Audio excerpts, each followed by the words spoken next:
আসসালামু আলাইকুম and welcome back to another video. তো আপনাদেরকে আগে মিটারটা দেখাই, একটু ধুলা পড়ে আছে, সরি ফর দ্যাট, অনেক ধুলা, একটু না।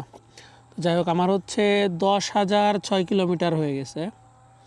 তো এই যে 10,006 কিলোমিটার চালালাম, তো এটার একটা রিভিউ দেওয়ার জন্য হচ্ছে মেইনলি আমি আজকে জাস্ট বের হয়েছি, বেশ ব্যস্ততা ছিল তার উপরেও বের হয়েছি। আচ্ছা, তো গাড়ির কন্ডিশন দেখতে পাচ্ছেন, একটু ধুলা পড়ে আছে, ঠিক আছে, একটু ধুলা ময়লা হয়ে গেছে। গাড়িটা বেশ কিছুদিন ধোয়া হয়নি, ঢাকার থেকে ধুয়ে দিয়েছিল যেদিন হাদি ভাইরে গুলি করছিল, ওই দিন হচ্ছে আমি ঢাকা গেছিলাম। সো ওইখান থেকে ধুয়ে দিয়েছিল গাড়ি, এরপর আসলে গাড়ি আর ধোয়া হয়নি। তারপর মনে করেন ওই সময় তো গাড়ি ছিল অ্যাবাউট হচ্ছে 9,400 কিলোমিটারের আশপাশে, 300-400 কিলোমিটার। তো তারপরও আরও মনে করেন এই যে 600 কিলোমিটার চালানো হয়ে গেছে। তো এই 600 কিলোমিটারে আসলে আমার গাড়ি আর ধোয়া হয় নাই। তো যাই হোক, আমি একটা শর্ট লিস্ট করছি আপনাদের কোশ্চেনের, মানে আমার যেগুলো আর কি মাথায় আসছে এবং আপনাদের দু একটা হচ্ছে যা জিজ্ঞেস করছিলেন, এগুলার আলোকে আমি হচ্ছে একটা শর্ট লিস্ট করছি। তো আমি এগুলা হচ্ছে ইনক্লুড করার চেষ্টা করব। আচ্ছা, প্রথমে আসি বাইকের লুকসে। তো আমি এই বাইকটা কেনার যে প্রধান যে কারণগুলা, তার ভিতরে একটা হচ্ছে লুকস। প্রধান কারণগুলোর মানে যদি সবচেয়ে উপরে থাকে তাইলেই হয়তো বা এটা হচ্ছে লুকস থাকবে, ঠিক আছে। তো হচ্ছে এই লুকসটার জন্যই কেনা। আমি প্রথম যখন হচ্ছে বিভিন্ন লঞ্চ হওয়ার টাইমে যে রিভিউগুলো দেখতেছিলাম, ওইখানে আমি এই মূলত এর লুকসটা দেখে হচ্ছে গাড়িটা কেনা। যদিও লুকস আমি যখন কিনছিলাম তখন একটু আলাদা ছিল এই মিররটার জন্য, বাট মিররটা আমি হচ্ছে আফটার মার্কেট সস্তা মিরর লাগাইছি, এই জন্য লুকসটা একটু চেঞ্জ হয়েছে। বাট এটাও আমার কাছে খুব একটা খারাপ লাগে না। আর এইটা লাগানোর মূল কারণ হচ্ছে ওই মিররটা একটু অনেক জায়গা নেই, এই জন্য ওই মিররটা নেওয়া হয়নি। দুইটা কারণ, একটা হচ্ছে ওটার দাম একটু বেশি, আর দ্বিতীয় কারণ হচ্ছে ওটা বারবার ভেঙে যায়, আর হচ্ছে একটু জায়গা বেশি খাই। এইগুলাই হচ্ছে আর কি মেইন কারণ, যেই কারণে আমি এই মিররটা লাগাইছি। আর এটার হচ্ছে আফটার মার্কেট যে মিররটা পাওয়া যায়, আমি ভাবতেছি ওইটা লাগাই নিব কিনা, কারণ এটা যেহেতু আমার একটু মেকানিজম করে লাগানো, এটা দেখতে একটু অড লাগে। তো লুকসের বিষয়ে ভাই, এই গাড়ির হচ্ছে লুকস নিয়ে কোনো কথা হবে না, ঠিক আছে। মানে লুকসের দিক থেকে আপনি মোটেও গাড়িটারে কমা বলতে পারবেন না। লুকস ওয়াইজ গাড়িটা খুবই সুন্দর। আপনি যদি বাংলাদেশের সেরা লুকসের বাইকগুলার একটা লিস্ট করেন, তার ভিতরে এটা থাকবে, একদম টপ 5-এর ভিতরে থাকবে। যেমন হচ্ছে জিপিএক্স ডেমন আছে, এইটা আছে। R15-এর লুকস আমার ভালো লাগে। GSX-R-এর লুকস পার্সোনালি আমার খুব একটা ভালো লাগে না। তো হচ্ছে যে সবচেয়ে ভালো লুকসের আমার এই 3টা বাইকই লাগে, R15, তারপর হচ্ছে আপনার জিপিএক্স ডেমন, আর এই CF Moto 300 SR। 250 SRটাও সুন্দর, কিন্তু পার্সোনালি আমার কাছে খুব বেশি সুন্দর লাগে না। এখন এই সৌন্দর্যটা হচ্ছে যার যার মানে পার্সোনাল ব্যাপার।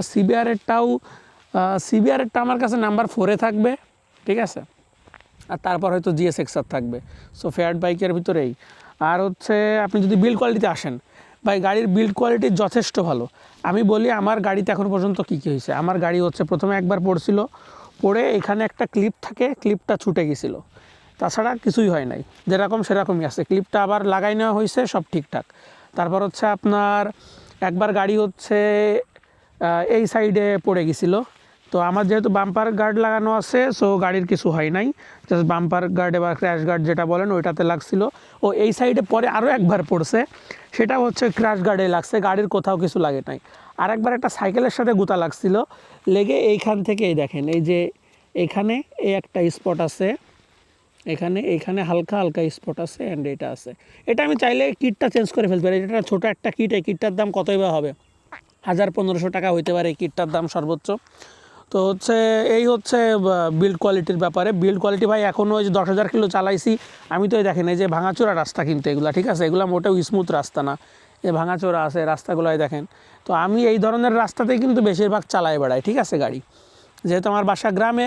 সো আমি এই দিকে বেশি চালাই। হয়তো আমার এই 10,000 কিলোর ভিতরে হইতে পারে যে 2-3 হাজার কিলোমিটার আমি হয়তো মাওয়ার দিকে গেছি, কালনা মাওয়া এগুলাতে গেছি। এছাড়া আমি এই বাইক নিয়ে কোনো লং ট্যুরে আলাদা করে কোথাও যাইও নাই, যাওয়ার সুযোগ হয় না আসলে। তো হচ্ছে গাড়ির কোনো বিষয় নিয়ে মানে বিল্ড কোয়ালিটি যে আমি এই ধরনের রাস্তা চালাই বেড়াই, এখনও গাড়ির কোনো একটা কিট যে লুজ হয়ে খ্যাটখ্যাট করে সাউন্ড হয় এরকম কিছু নাই। আমার গাড়িতে একটাই সাউন্ড হয়, সেটা হচ্ছে এই জিনিসটাতে সাউন্ড হয়, ঠিক আছে। এই জিনিসটাতে একটা র্যাটলিং নয়েজ হয় যখন হচ্ছে গাড়িটা চলে। এই ছাড়া আর এই যে এইটাতে মানে আমার আফটার মার্কেট যা লাগানো এগুলাতেই সাউন্ড হয়। এটা হচ্ছে সাইলেন্সারে হালকা ওই যখন রেভ করা হয় তখন এখানে ঝিনঝিন একটা সাউন্ড হয়। এই ছাড়া আমার গাড়ির কোনো কিছুতে মানে গাড়ির স্টক যে জিনিসগুলো আছে এর কোনোটাতে হচ্ছে আমার কোনো সাউন্ডের কোনো ইস্যু নাই। অ্যান্ড প্রত্যেকটা জিনিস এখনও একদম খুবই ভালো অবস্থায় আছে, কোনো লুজ টুজ হয়ে যাওয়া বা এমন কোনো কিছু নাই, কোনো প্যানেল গ্যাপ যে এক্সট্রা হয়েছে এমন কিছু না, সব দিক থেকে ভালো। এবার হচ্ছে যদি আমি কালার কোয়ালিটিতে আসি, ভাই কালার কোয়ালিটিও দেখেন কোনো জায়গার থেকে কালার আমার এই 10 কিলো চালাইছি এখন পর্যন্ত কোনো একটা জায়গার থেকে যে হচ্ছে এমনি চালাইতে কালার উঠে গেছে এমন না। এই যে আমার এই জায়গাটাতে অনেক হচ্ছে দাগ হয়ে যায়, এই দাগটা কিন্তু মানে একটু পানি দিয়ে হালকা ঘষা দিলে এই দাগগুলো উঠে যায়। এগুলো হচ্ছে আমার ওই যেহেতু একটু ঝুঁকে চালানো লাগে স্পোর্টস বাইক, সো এই যে এখানে যে আপনার এই জামায় ঘষা লেগে বিভিন্ন ময়লা টয়লা এই দাগগুলো হয় যে এখানে হালকা হালকা স্পট, এগুলো হালকা পানিতে যখন আর কি ওয়াশ করা হয় গাড়ি তখন এই দাগগুলো উঠে যায়, আবার পরবর্তীতে ওই যেহেতু সাদা বাইক এটা আর কি চোখে পড়ে। যাই হোক, এই ছাড়া ভাই বিল্ড কোয়ালিটির আর কোনো মানে বিল্ড কোয়ালিটি কালার কোয়ালিটিতে কোনো দিক থেকে কোনো কম্প্রোমাইজ আমার মনে হয় এই বাইকে করা নাই। কারণ এখন পর্যন্ত আমি কোনো জায়গায় এই বাইকে রাস্টিং তেমন দেখি নাই, একটা জায়গায় দেখছি খালি, সেটা হচ্ছে এই জায়গাটা, এই যে এই জায়গাটায় হালকা রাস্টিং হয়েছে দেখছেন, এই জায়গাটার রঙটা উঠে গেছে, এই জায়গাটায় হালকা রাস্টিং হয়েছে। তা এই জায়গাটার রঙ উঠছে কেন জানেন? আমি হচ্ছে এই যে আপনার গাড়ি উঁচু করার জন্য ওই মোবিল টোবিল দেওয়ার সময় ওই যে প্যাডডক আছে ওইটা ইউজ করি, তো ওই প্যাডডকটা ইউজ করার জন্যই হচ্ছে এই জায়গাটার এই রঙটা উঠে গেছে। আর বাইকের বিল্ড কোয়ালিটির ব্যাপারে আরেকটা কথা বলতে হয় যে বিল্ড কোয়ালিটি যদি খারাপ হয় তাহলে তো অনেক জিনিস ফ্রিকোয়েন্টলি চেঞ্জ করা লাগে। তো আমার গাড়ির এখন পর্যন্ত কী চেঞ্জ করা লাগছে, আমার গাড়ির একমাত্র চেঞ্জ করা লাগছে এবার যখন ওই চাকাটা হচ্ছে নষ্ট হয়ে গেল। তো যারা হচ্ছে আমার ভিডিও মাঝে মাঝে দেখেন তারা জানেন যে আমার হচ্ছে এই চাকাটা ফুলে গেছিলো, ফার্স্টে লিক হয়েছিল তারপর হচ্ছে ফুলে গেছিলো। এখন লিক হওয়ার কারণে ফুলে গেছিলো নাকি ফুলে যাওয়ার কারণে লিক হয়েছিল এটা আমি জানি না। যাই হোক, চাকাটা আমার হচ্ছে ওয়ারেন্টিতে দিছে, আগে হচ্ছে সিএসটি মিগ্রা S1 ছিল আর এখন হচ্ছে টিমসানের টায়ার দিছে। তো এই টায়ারটায় যে অলরেডি 500-600 কিলোমিটার চালানো হয়ে গেছে আমার টায়ারটাতে। তো হচ্ছে টায়ারটা চেঞ্জ করেছিল, সম্ভবত হইতে পারে যে টায়ারটা যেহেতু আমার একটু ইস্যুতে চালানো হয়েছে, ওই যাওয়ার দিন যেদিন আমি ঢাকাতে গেছিলাম ওই দিন তো টায়ার আমার ওই অবস্থায় গাড়ি আমি চালাই নিয়ে গেছি মনে করেন 100 কিলো মতো, 100-150 কিলো চালাই নিয়ে গেছি। সো আমার হইতে পারে ওইটার কারণে আমার হচ্ছে পিছনের বিয়ারিংটা নষ্ট হয়ে গেছিলো, তো পিছনের বিয়ারিংটা চেঞ্জ করছি। সো এই ছাড়া আমার গাড়ির এখন পর্যন্ত আর কোনো কিছু চেঞ্জ করা হয় নাই।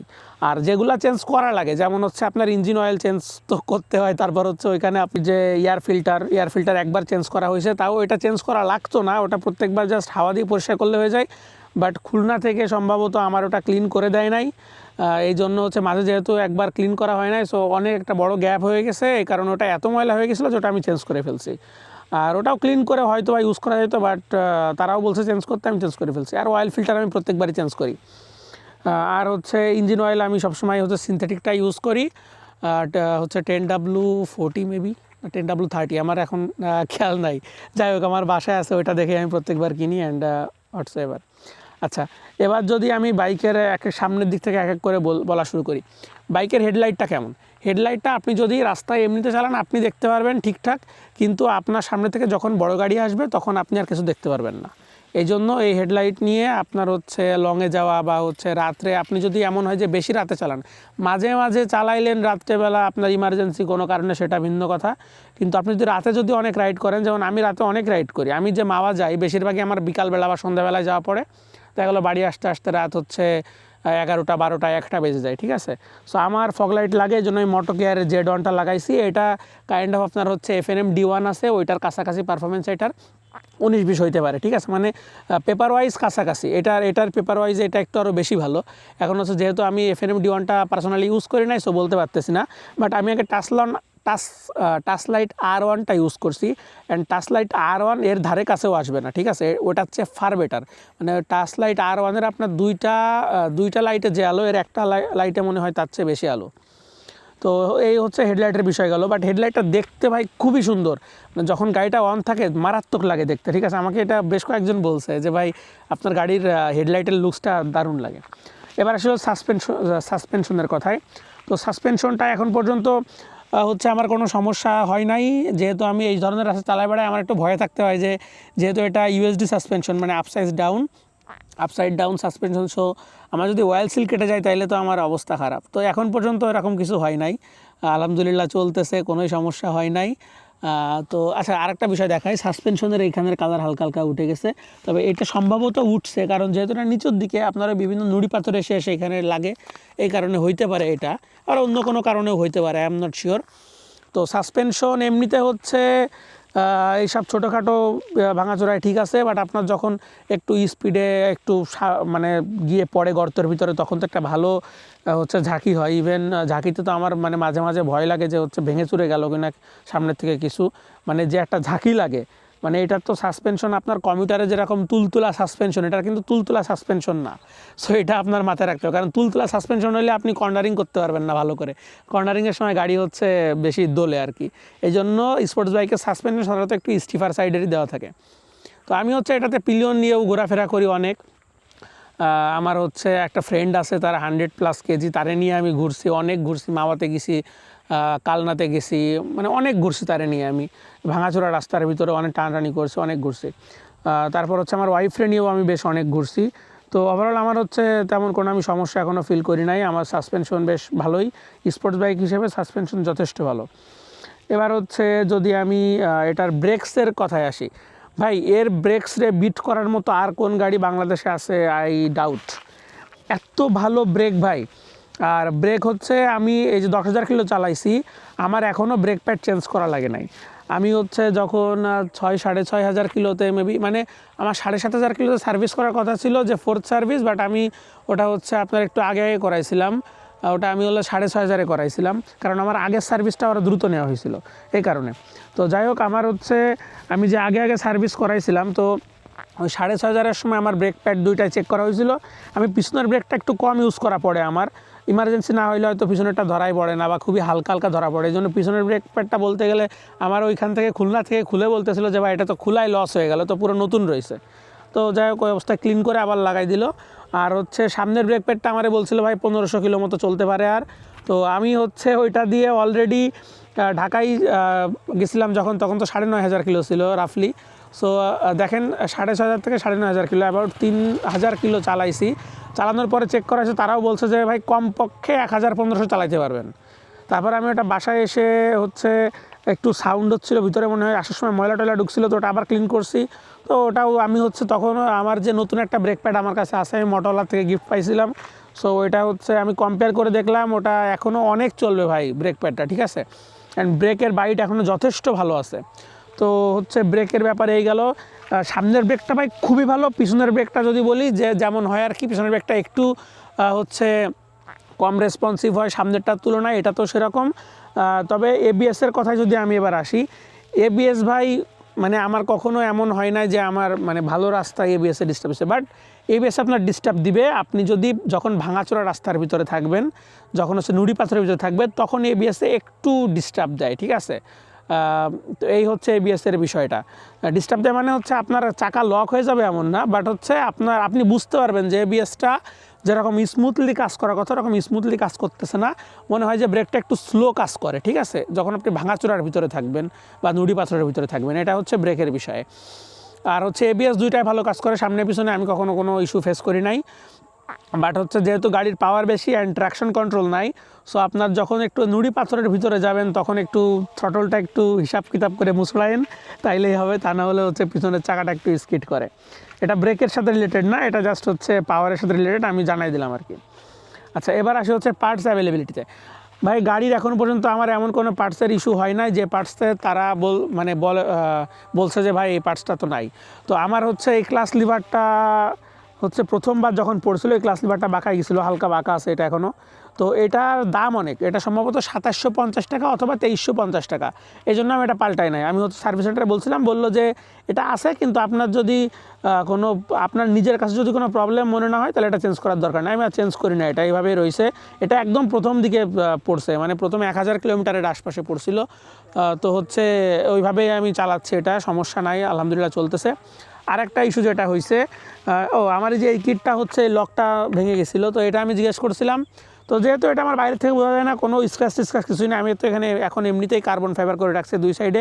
বাট কার্বন ফাইবারটা আমার কাছে এখন দেখতে খুব একটা ভালো লাগে না, হয়তো আমি শর্ট টাইমে উঠাই ফেলবো। অ্যান্ড কার্বন ফাইবার স্টিকারটা করাও খুব একটা ভালো হয় না, এখান থেকে দেখেন উঠে গেছে। এই আনাডিরা ভাই পারে না ঠিকঠাক করে করতে, কেমনে কী করে দিছে। এখান থেকে দেখেন একটু ফেটে গেছে, তো এটা আমি উঠাই ফেলবো শর্ট টাইমে। তো আমার হচ্ছে এই কিটটার এমনিতে কোনো সমস্যা হয় না, বাট ওই যে ওই লকটা ভেঙে গেছিলো, ওটা জাস্ট হচ্ছে আমি গ্লু দিয়ে আটকাই দিছি, ওটা চলতেছে ওইভাবে। এটার দাম সম্ভবত 2000 টাকার আশপাশে এই কিটটা, তো এটা আমি আর চেঞ্জ করি নাই, তো এটা ওদের কাছে অ্যাভেলেবেল আছে। তারপর হচ্ছে এই সাইডের কিটও আমি অনেকে দেখছি ভেঙে গেছে। আমার যশোরে একটা ভাইয়ের হচ্ছে রিসেন্টলি অ্যাক্সিডেন্ট করছে, সো উনি হচ্ছে এখনও কিট টিট চেঞ্জ করছে কিনা জানি না, মানে ওইভাবে আমার সাথে ওনার কন্ট্যাক্ট নাই, জাস্ট হচ্ছে ফেসবুকে অ্যাড আছে, সো ওনার স্টোরি দেখছিলাম যে হচ্ছে অ্যাক্সিডেন্ট করছে অ্যান্ড ভেঙে গেছে, এই সাইডের কিট টিট কিছু নাই আর কি, পুরো ভেঙে গেছে। তারপর হচ্ছে আমার এই চেন কভারটাতে হচ্ছে আপনার ওই রাস্তায় যাওয়ার সময় একটা ওই যে ক্লাস কেবল, গাড়ির ক্লাস কেবল হয়তো কেউ ফেলে রাখছে রাস্তার উপরে, ওইটা চাকার ভিতরে গিয়ে হচ্ছে আপনার এখানে জড়ায়, এই রিমের সাথে জড়ায় হচ্ছে আপনার রিমে এক জায়গায় হালকা একটু দাগ হয়ে গেছিলো, ওই সাইডে দাগ আছে হালকা, আর হচ্ছে এইটা ভেঙে গেছিলো, এটা পুরো এর চাকার ভিতরে চলে গেছিলো অ্যান্ড এটা এই পর্যন্ত থাকে, এটা ভেঙে গেছিলো। তো এটা আমি জিজ্ঞেস করলাম এই যে ওই দিন ঢাকা গেছিলাম, তো বললো ভাই আছে, এটার দাম কত বলছিল আমার সঠিক খেয়াল নাই, 2000 টাকার আশপাশে এটার দাম বলছিল, 2000 অথবা 3000, যাই হোক আমার দামটা সঠিক খেয়াল নাই। তো এটা আমি চেঞ্জ করতাম, বাট আমার যেহেতু টাইম কম ছিল এই জন্য আমি এটা চেঞ্জ করি নাই, ঠিক আছে। তো এই হচ্ছে বিষয়। তো পার্টস ভাই আপনি সবই পাবেন, পার্টস এমন কোনো পার্টস নাই যেটা আমি এখন পর্যন্ত শুনছি যে ওদের কাছে অ্যাভেলেবেল নাই, এরকম কোনো হচ্ছে পার্টসের কথা আমি এখনও শুনি নাই, সব পার্টসই আছে। তো হচ্ছে পার্টস অ্যাভেলেবিলিটি নিয়ে আপনি কোনো প্যারায় পড়বেন বলে আমার মনে হয় না। তো বাইকের ইঞ্জিনটা রিলায়েবল কেমন এবং স্মুথ কেমন? তো ভাই বাইক আমি যে চালাচ্ছি, আমার কাছে এখন পর্যন্ত বাইকের ইঞ্জিন রিলেটেড আমি কোনো ইস্যু পাই নাই। ফার্স্টের দিকে তো ফুয়েল কাটের ইস্যু ছিল, তো ওই ফুয়েল কাটের ইস্যুটা ভাই কতটা সিভিয়ার ছিল আমি সঠিক বলতে পারবো না, কারণ আপনারা হয়তো কেউ জানেন যে এই বাইকটা আমার হচ্ছে ইউজড নেওয়া, আমার যখন আমি নিছি তখন হলো 1700 কিলো চলা ছিল। তো গাড়ি এই যে এই সাইডে পড়ছিল, এটা কিন্তু ফার্স্ট ওনারের কাছ থেকে পড়ছিল, পড়ে যে ক্লাস লিভারটা বাঁকাইছিল অ্যান্ড এই কিটটা হচ্ছে ওই লকটা ভাঙছিল। তো এটা ফার্স্ট ওনারের কাছ থেকে, যদিও কাগজ কলমে আমি ফার্স্ট ওনার, যেহেতু হচ্ছে আমি অন টেস্ট অবস্থায় গাড়ি কিনছিলাম, তারপর নাম পরিবর্তন করে হচ্ছে আমার নামে আমি গাড়ির কাগজ সব কিছু করছি। তো হচ্ছে গাড়ির এখন পর্যন্ত ভাই আমি যেহেতু আমি যখন কিনছি তখন অলরেডি ইসিউ আপডেট করা ছিল, তো আমি ভাই গাড়ির কখনও হচ্ছে কোনো ইস্যু পাই নাই। গাড়ির কিছু সাউন্ডের কথা যদি আমি বলি, গাড়িটা আপনি যখন সাপোজ আপনি অনেক চালাইছেন, সাপোজ 50-60 কিলো, 100 কিলো, 200 কিলো চালাইছেন, তো ওই অবস্থায় গিয়ে আপনি গাড়ি কেবল দাঁড় করাইছেন, তো যখন দাঁড় করাবেন তখন গাড়ির আরপিএমটা একটু হাই থাকে, ঠিক আছে, একটু হাই থাকে, সম্ভবত এমনিতে যা থাকে আর কি আপনার আইডেল আরপিএম তার থেকে একটু হাই থাকে এবং একটু বেশি সাউন্ড হয় ইঞ্জিনে। তারপর আপনি হচ্ছে গাড়িটা দাঁড় করে রাখবেন, এটা হচ্ছে আপনার অ্যাবাউট 30 সেকেন্ড, 15-20 সেকেন্ড বা 30 সেকেন্ডের ভিতরে গাড়ির আরপিএমটা একটা স্টেবল পজিশনে চলে আসে এবং গাড়ির সাউন্ডটাও ঠিকঠাক হয়ে যায়। তবে গাড়ির সাউন্ড বেশি, আপনি যদি একটা 150 সিসি ইঞ্জিনের সাথে তুলনা করেন অবশ্যই গাড়ির সাউন্ড বেশি। এখন হচ্ছে আপনার বুঝতে হবে এটা যে যেহেতু বড় ইঞ্জিন, সো সাউন্ড বেশি হয়। আর আরেকটা বিষয় হচ্ছে সাইলেন্সারের সাউন্ড ভাই, এটা নর্মাল আপনার গাড়ির যেমন ওই টাইপের একটু ভালো সাউন্ড, এটার সাউন্ডটা একটু বেশিও, বাট আপনি ওই ফটফট সাউন্ড যদি আপনার দরকার হয় তাহলে তো আপনার হচ্ছে লাগাই নিতে হবে আপনার আলাদা করে এক্সজস্ট, যদিও আমার ওইগুলো খুব একটা পছন্দ হয় না, এই জন্য আমি লাগাইও নাই, অনেক ঝামেলা আছে, কি দরকার ভাই এগুলো লাগানোর, মানুষের কষ্ট দিয়ে গালি খাওয়া। তো গাড়ির ইঞ্জিনের, আর যদি আমি চালানোর সময় স্মুথনেসের কথা বলি, তো ভাই গাড়ি চালাইতে গেলে আপনার হচ্ছে কখনো এমন মানে আপনি যখন লো আরপিএমে লো স্পিডে যখন চালাবেন, এই সব রাস্তায় যখন চালাবেন মোটামুটি এই যে 25, 30, 40 স্পিডে, তখন ভাই সত্যি কথা বলতে এই গাড়ি চালায় আপনি খুব একটা মজা পাবেন না। এর চেয়ে ভাই ডিসকভার চালাইতে বেশি মজা লাগবে আপনার এইসব রাস্তায়, ডিসকভার বলেন, সিটি 100 বলেন, হোয়াট এভার আপনার হচ্ছে স্প্লেন্ডার প্লাস বলেন, ওইগুলো চালায় আপনি বেশি মজা পাবেন এইসব রাস্তায়। কিন্তু আপনি যখন এই গাড়িটা হচ্ছে মোটামুটি 4000 আরপিএম বা তার উপরে যাবেন, তারপর থেকে ভাই গাড়ির স্মুথনেসটা শুরু হয়, এত স্মুথ ভাই গাড়ি। আপনি যখন মোটামুটি সাপোজ 70 স্পিডে চালাচ্ছেন, মানে 70-এর থেকে অরিজিনাল স্মুথনেসটা আপনি ফিল করতে পারবেন। 70 স্পিড আপনার হচ্ছে 6 গিয়ার, তখন ভাই গাড়িটা এত স্মুথ থাকে, মানে আপনার অন্যান্য আপনি যখন 150 সিসির গাড়ি বা হচ্ছে 120-25 সিসির গাড়ি, এইগুলো যখন আপনি 80-র উপরে যাবেন তারপর থেকে কিন্তু ভাইব্রেশন আসা শুরু করে, বাট আপনি এই গাড়িটা মোটামুটি 120 পর্যন্ত তেমন কোনো ভাইব্রেশনই ফিল করা যায় না, তারপর থেকে আস্তে আস্তে ভাইব্রেশন আসা শুরু করে। তো এটার ভাই সবচেয়ে সুইট স্পট আমার মনে হয় 70-75 থেকে শুরু করে হচ্ছে আপনার এই 120 পর্যন্ত, খুবই সুইট স্পট, খুবই স্মুথ ভাই গাড়ি। বাট এর নিচে আপনি যখন চালাবেন, বিশেষ করে আপনি যখন 50-এর নিচে চালাবেন তখন হচ্ছে অনেক ভাইব্রেশন পাওয়া যাবে। আপনি যখন 5 গিয়ারে চলে যাবেন, 5 গিয়ার 55, তখন হচ্ছে বাইকটা বেশ স্মুথ হয়ে যায়। তারপর হচ্ছে আপনি যখন মনে করেন 6 গিয়ার 65-র উপরে যাওয়া শুরু করবেন, তখন থেকে আসল স্মুথনেসটা আপনি হচ্ছে পাওয়া শুরু করবেন। এটা হচ্ছে বিষয়। আর এই ছাড়া গাড়ির হচ্ছে আপনি যদি আর কোনো বিষয় বলেন, আমি এখন পর্যন্ত গাড়ির স্মুথনেস বা হচ্ছে আর কোনো কিছু নিয়ে তেমন কোনো ইস্যু পাই নাই। আরেকটা বিষয়, ইঞ্জিনের কথা যেহেতু আসলো, সেহেতু ওভারহিটিংয়ের ইস্যুটা বলি। আচ্ছা ভাই, এই গাড়িতে ওভারহিটিং আমি ইউজ করতেছি, আমি গাড়িটা কিনছি জুলাই মাসে। সো আমি এখন পর্যন্ত কোনো ওভারহিটিংয়ের ইস্যু পাই নাই। আমি যখন কিনছি তখন কিন্তু পুরো গরমকাল, তো তখনও আমি ওভারহিটিংয়ের ইস্যু পাই নাই। তবে ভাই গাড়ি গরম হয় কিনা যদি বলেন, তাহলে ভাই গরম হয়, কিন্তু ওভারহিট কারে বলে ভাই? ওভারহিট বলে গাড়ি অত্যাধিক গরম হয়ে গেছে, গাড়ি বন্ধ হয়ে যাচ্ছে, বা গাড়ির সাউন্ড অনেক খারাপ হয়ে যাচ্ছে, এইগুলারে বলে হচ্ছে ওভারহিটিং। গাড়ির পারফরমেন্স ড্রপ করতেছে। বাট ভাই আমার গাড়ির মানে হিট হয়ে পারফরমেন্স ড্রপ করছে, গাড়ি বন্ধ হয়ে যাচ্ছে, এরকম ভাই আমার কখনো হয় নাই। আমি যে লাস্ট টাইম যে ঢাকা গেছিলাম, ঢাকা গিয়ে হচ্ছে আমি বুঝছি যে ঢাকার জ্যামের ভিতরে ভাই গরমকালে এটা ওভারহিট হইতে পারে।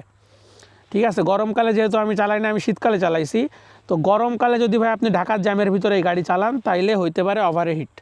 এছাড়া আপনি যদি এমনিতে চালান, তাইলে ভাই ওভারহিটের কোনো নাই। আমি আমার যশোর শহরের ভিতরে গরমকালে চালাইছি, 2-1 দিন নিয়ে গেছি, তারপর খুলনায় নিয়ে গেছি গরমকালে 2বার, তো ভাই ওভারহিট হয় নাই। ওই খুলনার জ্যামে বা হচ্ছে যশোরের জ্যামে হয় না, বা ঢাকার জ্যামে হইতে পারে। এটা হচ্ছে আপনার ওভারহিটিংয়ের ইস্যু। এছাড়া আপনার হিট যখন হয় তখন ভাই আপনার হচ্ছে ফ্যান চালু হয়ে যায়, এটা ওভারহিটিংয়ের পর্যায়ে আমার কাছ থেকে কখনো যায় নাই। আমি হচ্ছে একটানা আপনার 150-200, আমি 150-200 কী ভাই, আমি একটানা অ্যাবাউট হচ্ছে 250 কিলো চালাইছি, 250 কিলো প্লাস। আমি আমার বাসা থেকে মাওয়া আপ ডাউনে 280 কিলো হয়, অ্যান্ড আমি হচ্ছে বেশিরভাগ মাওয়া ওইভাবেই যাই। আমি হচ্ছে জাস্ট মাওয়া যাই, গিয়ে ঘুরে চলে আসি, হয়তো পথে কোথাও দাঁড়ায় একটা চা খাইলে খাই, বা একটা জুস খাইলে খাই, নাইলে নাই। তো এতে আমার ওভারহিটিংয়ের কখনো কোনো ইস্যু আমি ফেস করি নাই। এবার হচ্ছে স্পিডের কথা আসি। এই গাড়িটা স্পিড আমি এখন পর্যন্ত উঠাইছি 150, এর উপরে আমি গাড়ির স্পিড উঠাইতে পারি নাই। আর যে খুব চেষ্টা করছে উঠানোর, এমনটাও না। আমি হচ্ছে নর্মালি যেটুকু উঠছে, সোজা হয়ে বসেই ভাই 140 উঠে যায় গাড়ির স্পিড। আর আপনি যখন হচ্ছে একটু লিন হবেন, তখন হচ্ছে 50 জাস্ট ইজিলি উঠে যায়। আমার কাছে তো লাস্ট টাইম আমি যে স্পিড টেস্টটা করেছিলাম, ওখানে সোজা হয়ে বসে মনে হয় 37, 38, 40 এরকম উঠতেছিল। আমি একটু লিন হইলাম, লিন হইলে হচ্ছে একবারেই 47 উঠে গেল লিন হওয়ার সাথে সাথেই। তারপরে একটু ধরে রাখা লাগছিল, মেবি 10 সেকেন্ড হাইয়েস্ট, তো এটা হচ্ছে 50 উঠছিল। তো তারপরে আমি আর আসলে ওইভাবে পুশ করি নাই। অনেকে আছে দেখবেন যারা আর কি স্পিড টেস্ট রিয়েলি যারা চেক করে, স্পিড টেস্টটা যারা করে, তারা হচ্ছে যে মাওয়া জিপিগুলো খেলে, দেখবেন একদম লিন হয়ে দেখবেন এরকম ধরে রাখে, সামনে গাড়ি আসলে ফাঁক ফোঁক করতে চলে যায়, বাট গাড়িও স্লো করে না। তো আপনি যখন অনেকক্ষণ ধরে গাড়ি ধরে রাখবেন, তখন স্পিডটা আপনি টপ স্পিড হিট করতে পারবেন। আর লিন হওয়ার একটা বিষয় আছে, আমি তো ওদের মতো ওইভাবে লিন হইতে পারি না। ওরা দেখি যে ভাই একদম পিছনে চলে এসে পা পিছনে উঠাই দেয়, কেমনে কেমনে জানে লিন হয়। তারপর ওরা হচ্ছে মিররটা ভাঁজ করে রাখে। তারপরে অনেকের তো মিরর থাকেই না ওদের, ঠিক আছে। তো এই মিররে কিন্তু অনেকটা বাতাস ঠেকায়। তারপর হচ্ছে যেহেতু এটার ভাইজার ছোট, সো অনেকে হচ্ছে আফটার মার্কেট ভাইজার লাগায় নেয়, ওটাতে হচ্ছে বাতাসটা আরও ভালো কাটে। সো সব কিছু মিলাইলে আমি টপ স্পিড দেখছি স্টক গাড়িতেই, আমি টপ স্পিড দেখছি হচ্ছে 166। এটা সম্ভবত আসাদুজ্জামান নূর নামে একজন আছে, ফেসবুকে ভিডিও বানাই, ইউটিউবেও ভিডিও দেয়। তো ওনার ভিডিওতে আমি দেখছি 166 স্পিড, আর ওনার গাড়ি ফুল স্টকে। আমি মিররটা দেখছি সবই স্টকে, কোনো কিছু আমি চেঞ্জ বাইরের থেকে দেখি নাই, ভিতরেও কোনো কিছু সম্ভবত চেঞ্জ নাই। তো হচ্ছে এই অবস্থায় উনি 166 পাইছে। আর এই গাড়ির আরপিএমটা কিন্তু হচ্ছে আপনার 10,500 লক করা। আপনি যদি আরপিএমটা 1 থেকে 1,500 যদি হচ্ছে আপনি ইনক্রিজ করেন, এটা যদি আনলক করেন, তাইলেও আমার মনে হয় এটা ভাই 75 থেকে 80 স্পিড এটা হিট করবে ইজিলি, ঠিক আছে। কারণ হচ্ছে গাড়ি আলটিমেটলি আপনার 5th গিয়ারে গিয়ে হচ্ছে লিমিটার হিট করে, 6th গিয়ারে আমি কখনো লিমিটার হিট করাইতে পারি নাই যদিও। তো এই হচ্ছে গাড়ির বিষয়গুলো। আরেকটা বিষয় হচ্ছে আপনার ফুয়েল যদি আপনি কোন জায়গা থেকে নিচ্ছেন, এটার উপরেও ফুয়েল কোয়ালিটির উপরেও হচ্ছে আপনার স্পিডটা অনেক ডিপেন্ড করে।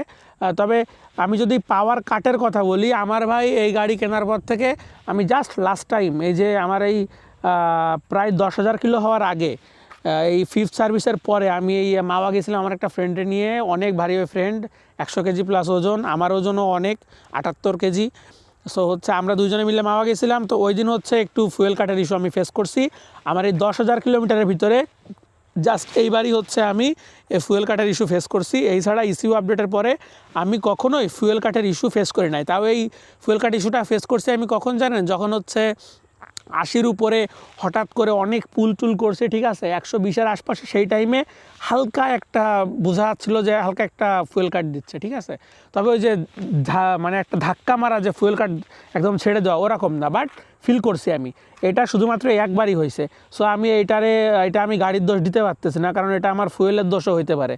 কারণ হচ্ছে ফুয়েল মাঝে আমার বাইরের থেকে নেওয়া পড়ছে অন্য জায়গার থেকে, কারণ আমি বেশিরভাগ সময় আমার বাড়ির পাশের ফুয়েল পাম্প থেকে এই ফুয়েল নিই এবং আমার কখনো কোনো ইস্যু ফেস করা লাগে নাই।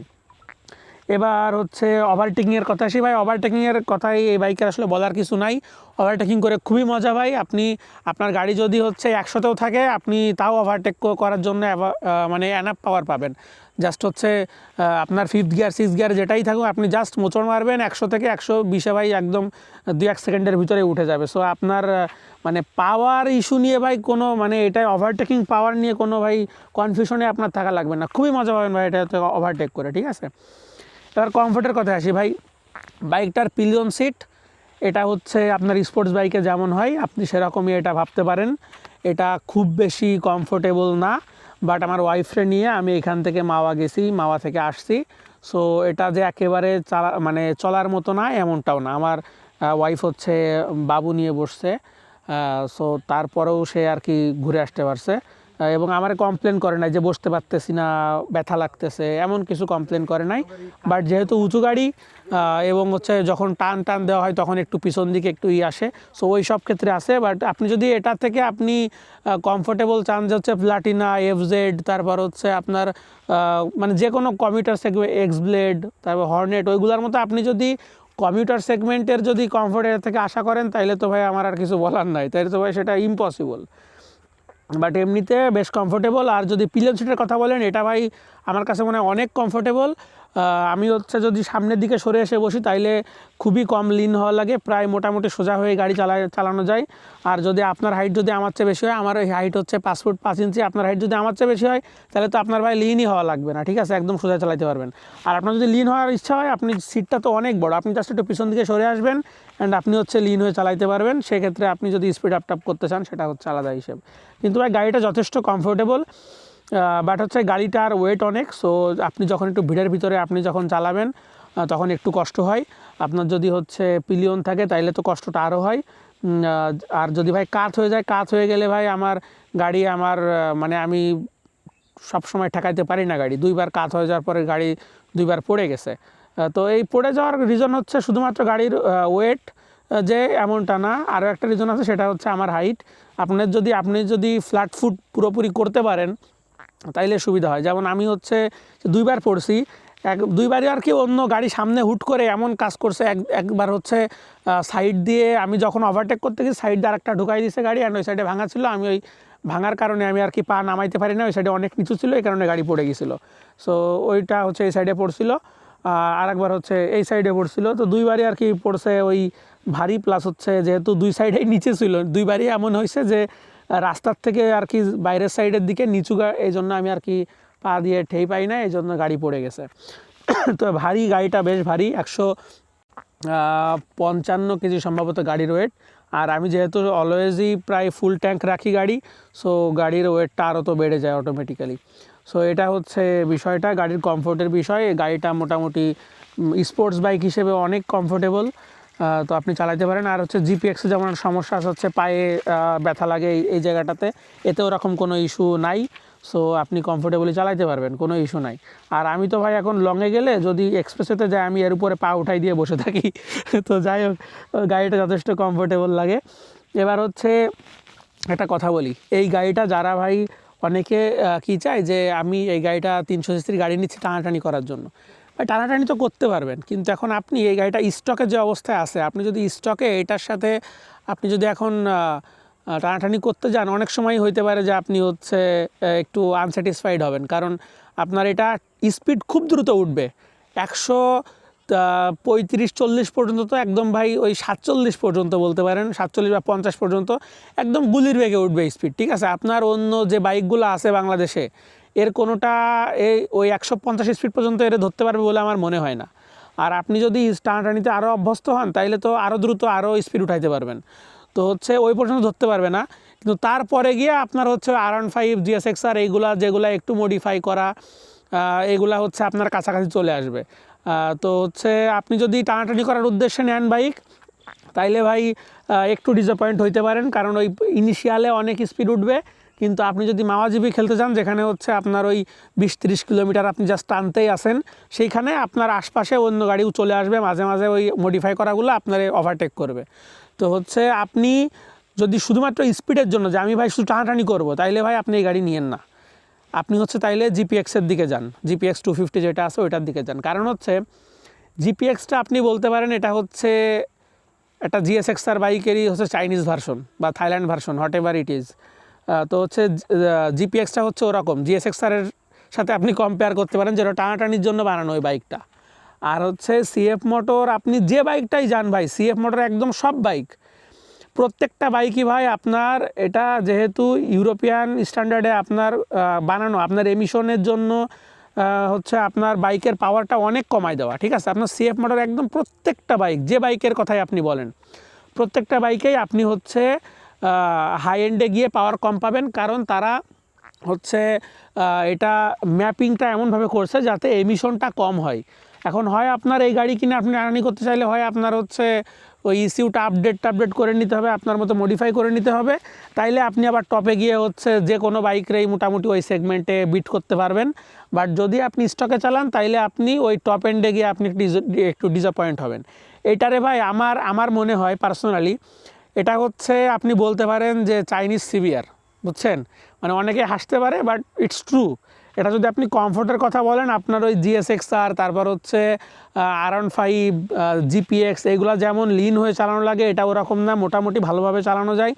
অ্যান্ড হচ্ছে আপনার লং টাইম চালানোর জন্য ভাই CF motor 300SR is very good bike. আপনি যখন একটা লং ট্যুরে যাবেন খুব হচ্ছে মজা পাবেন চালায়। শুধু একটা ইস্যু যে গ্রাউন্ড ক্লিয়ারেন্সের ইস্যু আছে, তাও এটা আপনি সিঙ্গেলে থাকলে কোনো ইস্যু না। আপনি যখন পিলিয়ন নিয়ে থাকবেন, একটা ভারী পিলিয়ন নিয়ে, তখন এটা আপনি হচ্ছে একটু প্যাড়ায় পড়বেন, ওই তলাটা ঘষা খাবে। আর আপনার হচ্ছে যদি স্পিড ব্রেকারে আপনি একটু পা নামাই দিতে পারেন, তাইলে হচ্ছে আর কোনো ইস্যু হবে না, ঠিক আছে।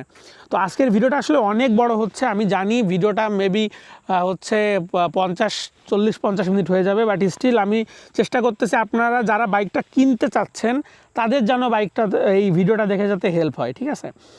তো হচ্ছে এটা হচ্ছে আপনি CBR-এর সাথে কম্পেয়ার করতে পারেন। যেমন CBR কিন্তু ভাই স্পিডের জন্য, যারা স্পিড আপ করবে, টানাটানি করে, তারা কিন্তু ভাই CBR কিনে না।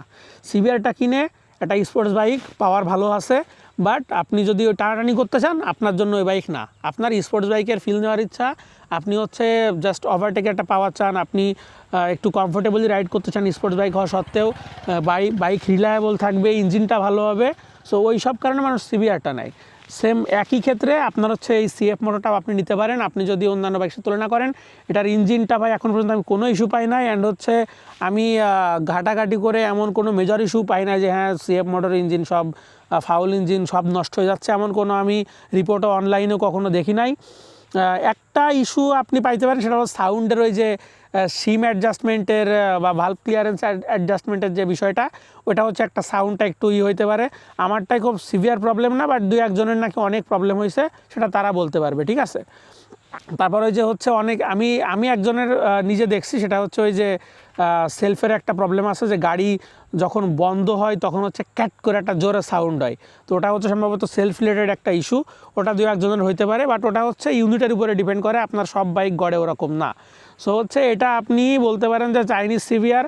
সো আপনার যদি এমন হয় যে আপনি এই বাইকটা হচ্ছে একটু আপনার পাওয়ারও লাগবে, বাট আপনি হচ্ছে ওই যে অনেক লং টানাটানি এগুলো আপনি করেন না, বাট আপনি হাইওয়ে রাইড করেন, তার জন্য এই বাইকটা ভাই খুবই ভালো, ঠিক আছে।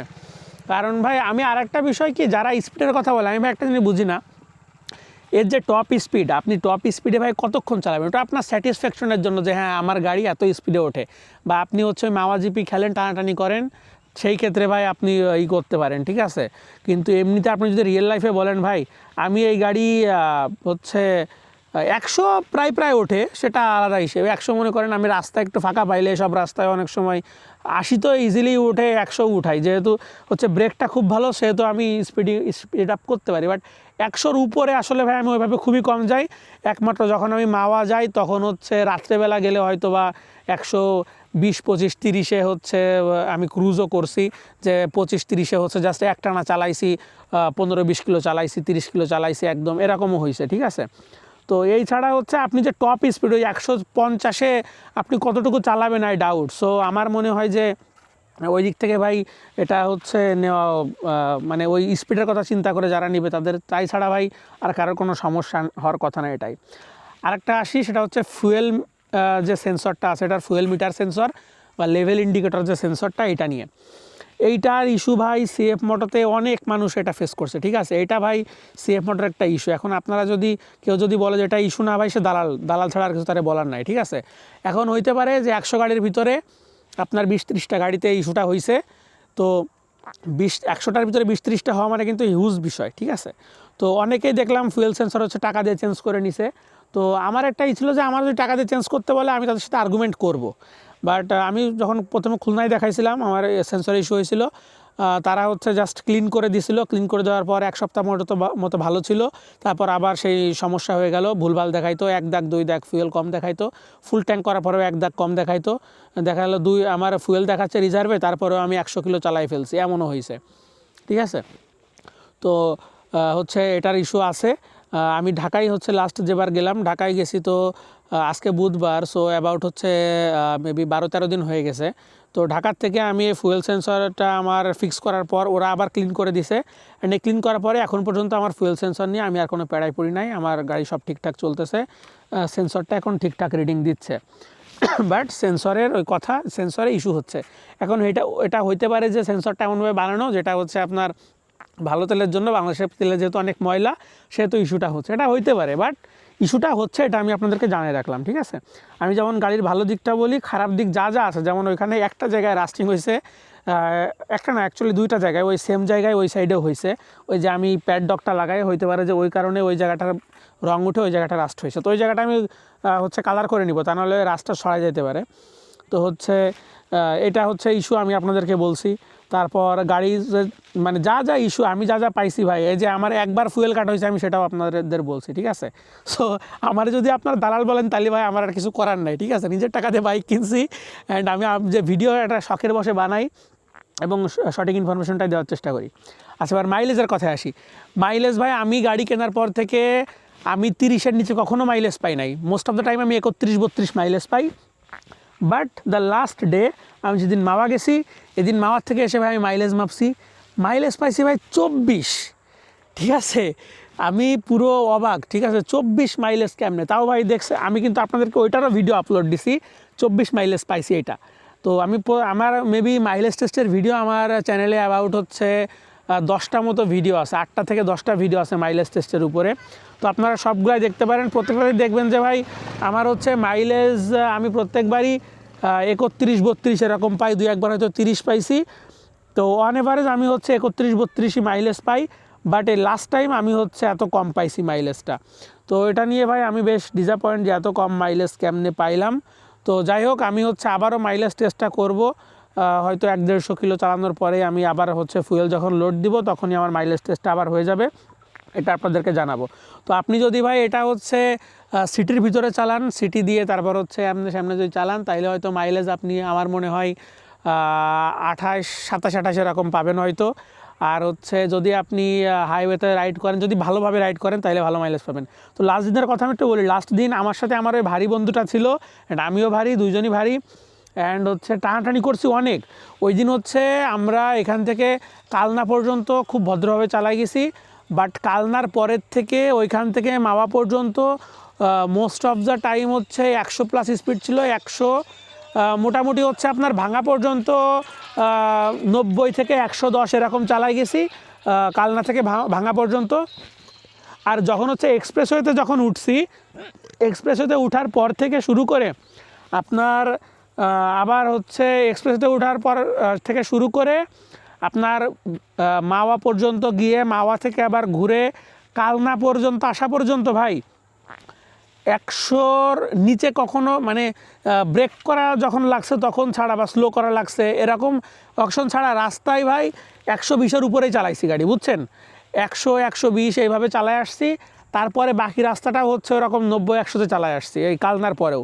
তো হচ্ছে এত স্পিডিং করছি ওই ভারী ফ্রেন্ড নিয়ে, এই কারণে হইতে পারে যে মাইলেজ হচ্ছে কম পাইছি। আর এক্সপ্রেসেতে তো ভাই পুরা টাইমটাই মনে করেন 125 30 35 এইভাবে চালাচ্ছিলাম। তো এটা হচ্ছে বিষয়, এই কারণে হইতে পারে যে মাইলেজটা ড্রপ করছে। বাট অন এভারেজ আমি হচ্ছে 30-এর আশপাশে মাইলেজ পাই। আর গ্রাউন্ড ক্লিয়ারেন্সের ইস্যুটা তো আপনাদের আগে বলছি যে গ্রাউন্ড ক্লিয়ারেন্সটা নিয়ে একটু প্যারা খাবেন যদি হচ্ছে আপনি পিলিয়ন নিয়ে রাইড করেন। সিঙ্গেলে রাইড করলে তেমন একটা প্রবলেম আমি পাই না। হচ্ছে আমার এলাকায় মেবি একটা বা দুইটা স্পিড ব্রেকার আছে অনেক উঁচু, মেবি ওই স্পিড ব্রেকারগুলো 7-8 ইঞ্চি মতো উঁচু, বুঝছেন? তো ওইগুলাতে হচ্ছে আমার একটু ইস্যু হয়। এই ছাড়া হচ্ছে আমি তেমন কোনো ইস্যু পাই না, গ্রাউন্ড ক্লিয়ারেন্সের কোনো ইস্যু আমি সিঙ্গেলে থাকলে পাই না, ডাবলে থাকলে ইস্যু হয়। আর এর আরেকটা ইস্যু পাবেন, সেটা হচ্ছে এই যে মাঠগার্ডটা হচ্ছে যেহেতু অনেক চিকন, সো পিছনে কাদা উঠবে যখন একটু পানির ভিতরে রাইড করবেন। ওই যে রাস্তার ভিতরে অনেক জায়গায় পানি পড়ে থাকে, ওইটার ভিতরে চালাইলে হচ্ছে পানি উঠবে, এই কারণে এই মাঠগার্ড লাগাই নেবেন। এটা থাকলেও তাও উঠে পানি, তবে সেটা অনেক কম ওঠে, ঠিক আছে? মনে করেন আপনার ওইটাতে হচ্ছে 70 to 80% ওটাতে ঠেকাই দিবে, ঠিক আছে? আর হইতে পারে যে আপনার 10% 20% হয়তো আপনার হচ্ছে পিছনে লাগবে। তো এটা হচ্ছে বিষয়। আচ্ছা, তো বাইকের যা কিছু বলার তো মোটামুটি আমি বলে ফেলছি। আর বাইকের হলো স্যাটিসফ্যাকশন কি, আমি স্যাটিসফাইড কিনা এই বাইক নিয়ে সেটা বলি। আচ্ছা, বাইক, আমি এই বাইকটা নিয়ে আমার আসলে একটা শখ ছিল, ছোটোবেলার থেকেই শখ ছিল যে একটা স্পোর্টস বাইক চালাবো। তখন তো বাংলাদেশে খুব বেশি স্পোর্টস বাইক ছিল না, R15টাই মেইনলি দেখতাম। তো খুব ইচ্ছা ছিল R15 কিনবো। তখন তো আসলে বাইকের দাম কেমন কী দেখে এইসব নিয়ে তো অত কিছু ভাবতাম না। তো আমি এটা আমার থার্ড বাইক, অ্যান্ড আমার প্রত্যেকটা বাইকই কিন্তু হচ্ছে নিজের টাকায় কেনা, বাবার টাকায় কেনা না। অনেকেই বিশেষ করে আমার এলাকার লোকজন মনে করে যে আমি বাবার টাকায় বাইক কিনে চালাই, অ্যাটলিস্ট আগে ভাবতো, এখন কীভাবে আমি জানি না। তো হচ্ছে যেহেতু আমি ফ্রিল্যান্সিং করি, বাড়িতেই থাকি, মানে লোকজন দেখে যে কোনো কাজকাম করি না, খালি ঘুরে ঘুরে বেড়াই, হয়তো বাপে কিনে দিছে বাইক। তো আসলে এরকম না, আমি নিজের টাকা দিয়ে কিনছি বাইক। অ্যান্ড হচ্ছে আমার এই বাইক, আমার আগের থেকে ইচ্ছা ছিল যে আমি হচ্ছে একটা স্পোর্টস বাইক চালাবো যদি কখনো আমার সামর্থ্য হয়। তো যখন আল্লাহ আমার সামর্থ্য দিছে, আমি তখন হচ্ছে স্পোর্টস বাইকের দাম টাম নিয়ে একটু ঘাটাঘাটি করছি। অ্যান্ড আমি আসলে অন্য বাইকের সাথে আমার বাইকের কম্পেয়ার করা খুব একটা পছন্দ করি না। আমি যখন এক্সট্রিম কিনছি তখনও ভাই আমি অন্য বাইকের সাথে কম্পেয়ার কেন করব ভাই? আমি যে বাইকটা কিনছি, প্রত্যেকটা বাইকের একটা নিজস্ব বিষয় থাকে, ঠিক আছে? আপনি প্রত্যেকটা বাইক, আপনি যে বাইকই বলেন ভাই, আপনি সব বাইকেরই কিছু ইস্যু পাবেন, ঠিক আছে? কিছু ডাউন সাইড থাকবে, কিছু আপসাইড থাকবে। তো এই বাইকটারও আছে ওরকম আপসাইড ডাউন সাইড। এখন এটা ভাই একটা স্পোর্টস বাইক। এখন আমারে অনেকে, আমার এলাকার, আমি যখন ফার্স্ট বাইক কিনলাম আমারে বলে যে 4.5 লাখ টাকা দিয়ে মোটর সাইকেল কিনে কুজো হয়ে চালাইতে হবে গাড়ি। এখন আপনি তারে কি বুঝাবেন বলেন? এখন স্পোর্টস বাইক তো ভাই এভাবেই চালাইতে হয়। তারপর হচ্ছে এত বড় বাইক তুমি চালাবা কই, রাস্তা কই? তো ভাই আপনার ইঞ্জিন বড় হইলেই যে আপনার হচ্ছে খুব ভালো রাস্তা চালাইতে হবে বিষয়টা এমন না। আপনি এইসব রাস্তাও ভালোই চালাইতে পারবেন।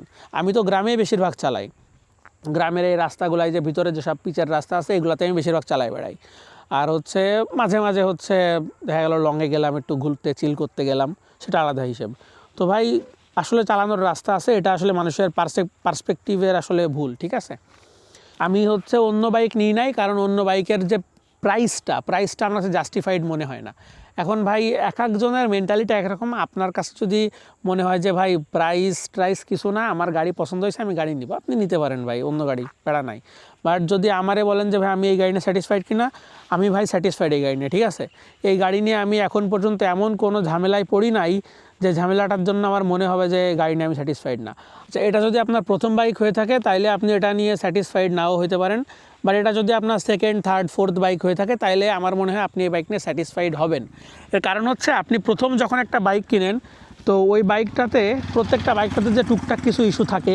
এখন আপনার যদি এটা প্রথম বাইক হয়, আপনার মনে হবে যে এই বাইকেই এই ইস্যু, এই বাইক চালানো যায় না, অনেক কিছু আপনার মনে হবে, ঠিক আছে? বাট আপনার যদি এটা যদি প্রথম বাইক না হয়, তাইলে আপনি আগের থেকেই বুঝবেন যে ভাই বাইকে কিছু টুকটাক প্রবলেম থাকেই। আমার এই বাইকেও হচ্ছে আমি কিছু টুকটাক ওরকম ইস্যু পাইছি, যেমন হচ্ছে আস্তে আস্তে চালাইলে ভাই এই গাড়ি চালাইতে ভালো লাগে না। আপনি এই 30-30-এ ভাই এই গাড়ি চালানো যায় না ভাই, ঠিক আছে? এখন আমি যখন এই ছোটো ছোটো রাস্তায় চালাই, যখন জ্যামের ভিতরে চালাই, তখন ভাই অসহ্য লাগে গাড়ি চালাইতে, ঠিক আছে? এটা তো রিয়েলিটি ভাই। কারণ এটা ভাই জ্যামের ভিতরে ছোটো রাস্তা চালানোর গাড়ি না, এটা আপনার হাইওয়েতে আপনি যদি 50-60-এও চালান বা একটু বড় যে ভিতরের রাস্তাগুলো আছে, আমি যখন ওই রাস্তাগুলোতে চালাই খুবই মজা লাগে ভাই। আপনি একটু হালকা একটু ওভারটেক করার সময় একটু পুল করা, যে একটা সাউন্ড, যে একটা পাঞ্চ গাড়ির, খুবই মজা লাগে ভাই গাড়িটা চালাইতে। সো ভাই গাড়িটা নিয়ে আমি ভাই খুবই স্যাটিসফাইড। গাড়ি মানে চাইনিজ বাইকের মানুষ যেসব কারণে কিনতে চায় না, যে হচ্ছে গাড়ির পার্টস পাওয়া যাবে না, গাড়ি 2 দিন পর হচ্ছে হাওয়া হয়ে যাবে, তো আমার মনে হয় না যে সিএফ মোটর 2 দিন পর হাওয়া হয়ে যাবে, যেহেতু তারা বাংলাদেশে অ্যাসেম্বল প্ল্যান্ট হচ্ছে করছে, তারা বাংলাদেশে ইনভেস্ট করছে, অ্যাসেম্বল করতেছে, এখানে সব কিছু মিলায় আমার মনে হয় না সিএফ মোটো 2 দিন পরেই চলে যাবে। তারা যেহেতু একটা ভালো রেসপন্স পাইছে, আমার মনে হয় এমন সম্ভাবনাটা কম। তো পার্টসও ভাই পাওয়া যায়, পার্টস আগে যেমন ছিল যে হচ্ছে পার্টস পাওয়া অনেক ডিফিকাল্ট ছিল, এখন ভাই অনলাইনেও পার্টস পাওয়া যায়। সো ভাই এই বাইক নিয়ে আমার এমন কোনো বিষয় নাই যে ভাই এই বাইক চালানো যায় না, বাইকে অনেক সমস্যা, এই বাইক ভাই মানে মানে এরকম কিছু নাই ভাই, যে আনস্যাটিসফাইড হওয়ার মতো এই বাইকে কিচ্ছু নাই। আমি ভাই এই বাইকটা নিয়ে যথেষ্ট স্যাটিসফাইড। আর যদি ভাই আপনি আবার টাকার কথায় আসেন, ভাই আপনি টাকার কম্পেয়ার করলে তো ভাই এ বাইক আনবিটেবল, ঠিক আছে। আপনি এই বাইকে কোন বাইকের সাথে কম্পেয়ার করবেন ভাই? 4 লাখ টাকা, 4,58,500 টাকা এই বাইকটার দাম। এই বাইকে 4,58,500 টাকায় যা যা ভাই অফার করতেছে, সেটা ভাই আসলে মানে বিট করার মতো না। তো ভাই গাড়িটা নিয়ে আমি আলহামদুলিল্লাহ অনেক স্যাটিসফাইড ভাই। আমার এই গাড়িটার ব্যাপারে তেমন কোনো কমপ্লেন নাই। তো হচ্ছে ভাই সার্ভিসের ব্যাপারেও কোনো কমপ্লেন নাই, সার্ভিসও ভাই যথেষ্ট ভালো। বাট তাদের কিছু টেকনিশিয়ান খুব একটা ভালো না। যেমন হচ্ছে খুলনায় টেকনিশিয়ান মেবি 2 জন বা 3 জন আছে, তাদের ভিতরে একজন মোটামুটি ভালো, বাট আর একজন খুব একটা ভালো না।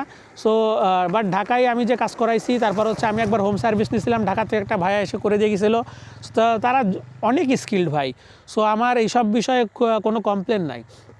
তো ভাই বাইক যদি কেউ সিএফ মোটো 300 নিতে চান, তাহলে ভাই আমি বলবো যে নিতে পারেন, কোনো সমস্যা নেই বাইকের। বাট অবশ্যই আপনি আপনার ইউজ কেসটা একটু ভেবে দেখবেন, যে আপনি কোথায় চালাবেন, কীভাবে চালাবেন।